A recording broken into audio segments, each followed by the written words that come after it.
नमस्कार, मी डॉक्टर वंदना माळी, साईश्री विटा लाईफ येथे हृदयरोग विशेषज्ञ इंटरव्हेन्शनल कार्डिओलॉजिस्ट म्हणून कार्यरत आहे. आजकाल वृत्तपत्रात किंवा जवळपास आपण अशा बऱ्याच घटना ऐकतो ज्यामध्ये रेग्युलर एक्सरसाइज करणारे अचानक जिम मध्ये वेट लिफ्टिंग करताना किंवा एक्सरसाइज करताना हार्ट अटॅक आला. एखाद्या प्लेयरला ग्राउंड वरती अचानक हार्ट अटॅक येतो किंवा त्याचा अचानक मृत्यू होतो. एखादा मॅरेथॉन करत असताना त्याला अचानक छातीत दुखायला लागतं आणि हार्ट अटॅक डिटेक्ट होतो. अशा पेशंट्स जेव्हा आमच्याकडे येतात तेव्हा त्यांचा प्रश्न असाच असतो की माझं वय लहान आहे, मला माझं वजन बरोबर आहे आणि मी नियमितपणे एक्सरसाइज करतो, जिमला जातो, तर मला असा हार्ट अटॅक का आला? हा एक एकदम महत्त्वाचा प्रश्न आहे. जसं आधी होतं की ज्यांचं वय जास्त आहे अशा व्यक्तींमध्ये हार्ट अटॅक यायचे, ज्यांचं वजन जास्त आहे हा एक रिस्क फॅक्टर असायचा, किंवा सिडेंटरी लाईफस्टाईल. जरी हे सगळे अजूनही रिस्क फॅक्टर्स असले तरी एखाद्या नियमित एक्सरसाइज करणाऱ्या व्यक्तीला हार्ट अटॅक येऊ शकतो का? फिट असणे आणि हार्ट हेल्दी असणे या दोन्ही गोष्टी एकच आहेत का? नाही, या दोन्ही गोष्टी एक नाहीयेत. एखादी व्यक्ती फिट असणे म्हणजेच हार्टच्या दृष्टीने पण ती हेल्दी आहे असं म्हणणं 100% बरोबर नाहीये. तर अशा फिट व्यक्तींमध्ये हा हार्ट अटॅक येण्याची काय कारणं असू शकतात? सगळ्यात महत्त्वाची गोष्ट किंवा सगळ्यात महत्त्वाचं कारण म्हणजे जेनेटिक्स.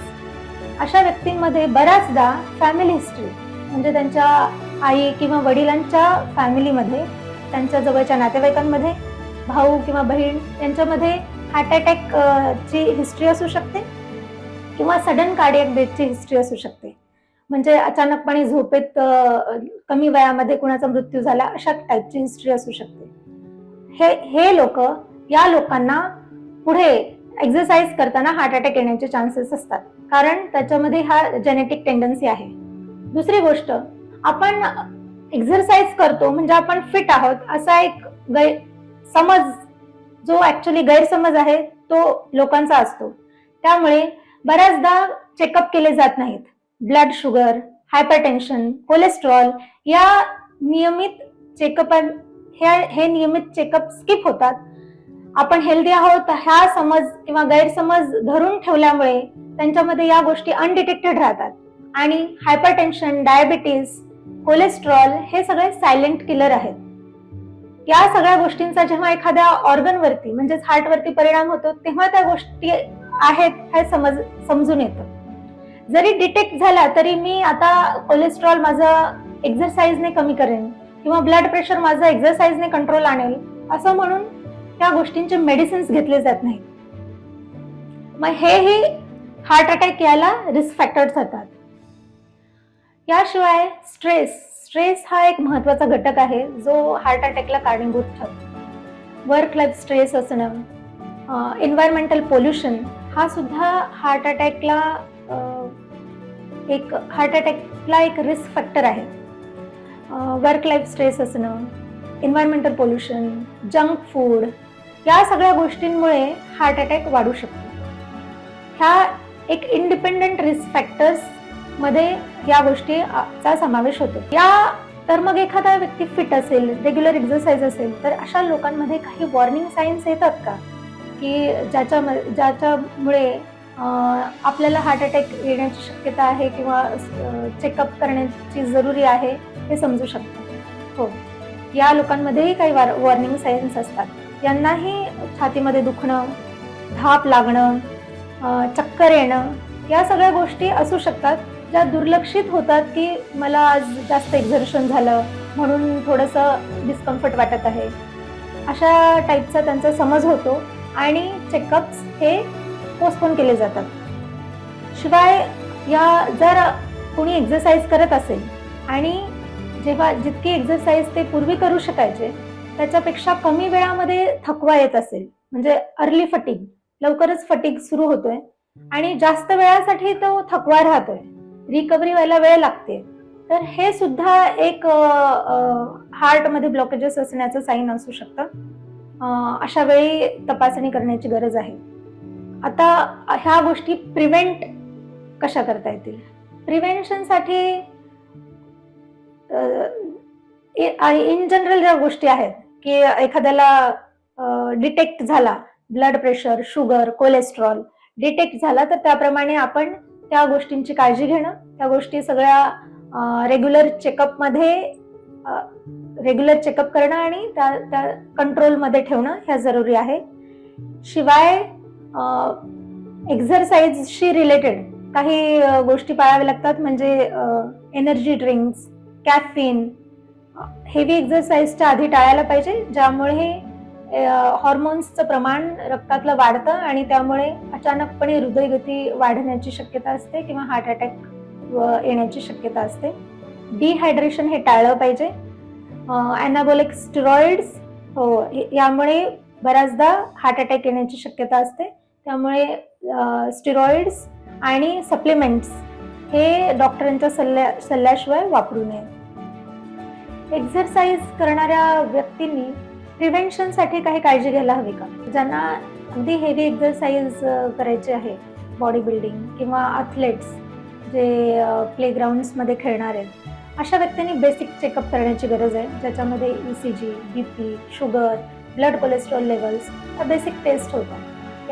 याशिवाय इको म्हणजे हार्टची सोनोग्राफी, ज्याच्यामध्ये ओव्हरऑल हार्टचं स्ट्रक्चर, व्हॅल्व्स कशा आहेत, पंपिंग कॅपॅसिटी कशी आहे, चेंबर्स, हार्टचे जे चेंबर्स आहेत त्यांची साईज कशी आहे, या सगळ्या गोष्टींचं निदान होतं आणि या सगळ्या गोष्टी पुढचं प्लॅनिंग करण्यासाठी हेल्पफुल राहतात.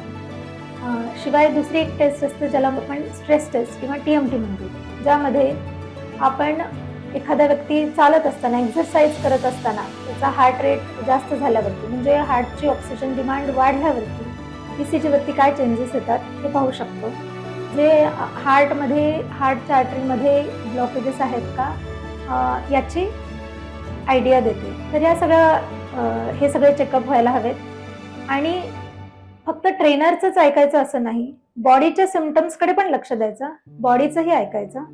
त्यामुळे जर एखादे सिम्पटम्स आपल्याला जाणवायला लागले की डिस्प्रोपोर्शनेट फटीग आहे किंवा डिस्कम्फर्ट आहे, जो छातीमध्ये डिस्कम्फर्ट, धाप लागणं हे जास्त होत आहे, तर त्यावेळी चेकअप करायचं. आता असाही प्रश्न पडू शकतो की एक्झरसाइज करणाऱ्यांमध्ये किंवा हेवी एक्झरसाइजमध्येही जर हार्ट अटॅक येतो, तर मग मी एक्झरसाइज करू नको का? नाही, असं नाही. आपल्याला एक्झरसाइजची गरज आहे. एक हेल्दी लाईफस्टाईलसाठी, ओव्हरऑल हेल्दी राहण्यासाठी एक्झरसाइजची अत्यंत गरज आहे. फक्त आपल्याला काही हार्टसाठी प्रिकॉशन्स घ्यावे लागतात, जे मी आता सांगितलं त्याप्रमाणे नियमित चेकअप करा, हार्टकडे लक्ष द्या. सडन वेट लिफ्टिंग किंवा सडन हेवी एक्झरसाइज या गोष्टीमुळे हार्टवरती ताण पडण्याची शक्यता असते. त्यामुळे आपण असं म्हणतो की D conditioning of the heart, म्हणजे हळूहळू आपण एक्झरसाइज हा वाढवायचा असतो आणि हळूहळू वेट लिफ्टिंग वगैरे ह्या गोष्टी विथ ट्रेनर किंवा एक जशी हार्टला अडॅप्ट होईल त्याप्रमाणे त्या गोष्टी वाढवायच्या असतात. सप्लिमेंट्स, काही फक्त प्रोटीन सप्लिमेंट्स असतात, पण ते तुम्ही डॉक्टरांच्या सल्ल्यानेच घ्या.